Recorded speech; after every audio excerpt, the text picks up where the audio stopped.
Oh, good to go. All right. So I'm Dr. Ted Van from Life Magnetics. We do RNA sample preparation. So before I really go into the pitch, I first have to explain to you what the heck is RNA sample preparation. So RNA, if you compare your body to a computer, DNA is like the hard drive. It contains a list of every program and file, so to speak, that you can run.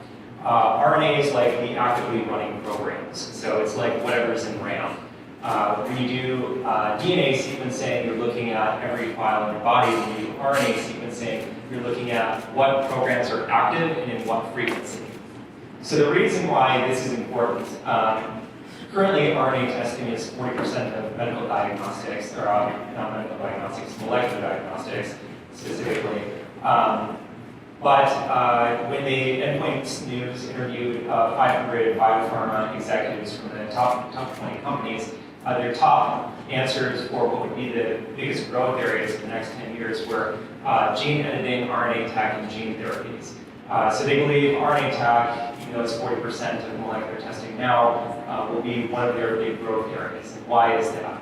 Well, in general, so DNA testing promised to deliver personalized medicines, right? So you get your DNA sequenced, and then your doctor is going to tell you what drugs, for example, you should be on. So I assume most of you feel pretty well now. That's why you're here. If you were sick, you'd be at home. But what if in a month from now your joints are hurting and you want to know why? You go to the doctor. Are they going to give you a DNA test? Of course not. That's ridiculous. Why does it sound ridiculous? Because you get the same DNA now that you will for a month from now, right? There you've learned nothing. What RNA testing is, in comparison though, is you're looking at what programs are running and what frequency. So your joints are hurting. It could be from rheumatoid arthritis, which is an overactive inflammation genes in the joints. So in doing this, you can get excellent diagnostic information. For example, let's say you're giving a drug to a patient. You do testing before you get the drug to identify the disease. Then the expression profile will change as a result of you delivering the drug. So you adjust the dosage. So you can do it multiple times, basically, for every drug that you have, and that's why it's potentially a large money. At the University of Michigan Genomic Sequencing Corps, 95% of their sequencing experiments last year were for RNA testing, not DNA testing. So all of that, what's the problem? So in molecular biology, the first problem you experience is sample preparation. Sample preparation is the process by which you take a raw sample and get it ready for analysis. You always, what goes into the instruments is this vial. So this is a blood sample process, specifically my blood sample, collected in a tube that looked exactly like that, but I forgot to take a picture, so it's a stock photo. But this is what the instruments take because they can't take the raw sample. So we do the step of preparing raw samples for analysis. The problem is that DNA has a half-life of 531 years and RNA has a half-life of 28 minutes. That means that you can't have the RNA equivalent of 23 in Ancestry.com because you can't get the sample back to the lab before all is degraded. In 2 hours, 96% of an RNA sample is degraded. So what we have done is we've developed a carbon material which sequesters RNA to keep it stable for analysis. So if there's no RNA bound, you get this sort of even solution. And when there's RNA bound, it aggregates around the RNA, protects it, and stabilizes it for transport. And when you're ready to process the sample, you put a magnet next to this vial, and the carbon material has a magnetic core which pulls it out and wash out all the other stuff. And that's how you purify out RNA for analysis. So that's a picture of our product. We manufactured this in Detroit, and with funding from the National Science Foundation, primarily from the National Science Foundation, but also from Michigan Economic Development Corporation.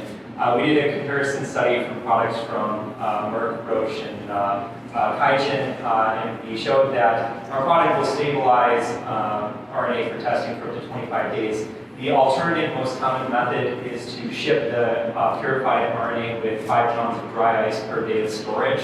And compared to that, it only lasted 7 days. So we don't need the 5 pounds of dry ice per day of storage, and it still does a better job preserving the sample. And the purity, in terms of this, also can just be used as a general RNA sample prep product, and our general metrics for purity yield were better than the competing products. So our revenue model is we sell the product amazingly. That doesn't happen too often. Our largest competitor is Kaizen. They have 40% of the universe target. So their 50 reaction kits are 323, their 200 reaction kits are 1,420. We sell our 50 for 190 and our 250 for 750. Our 50 reaction kit costs us $25 to manufacture, and our 250 is about $35.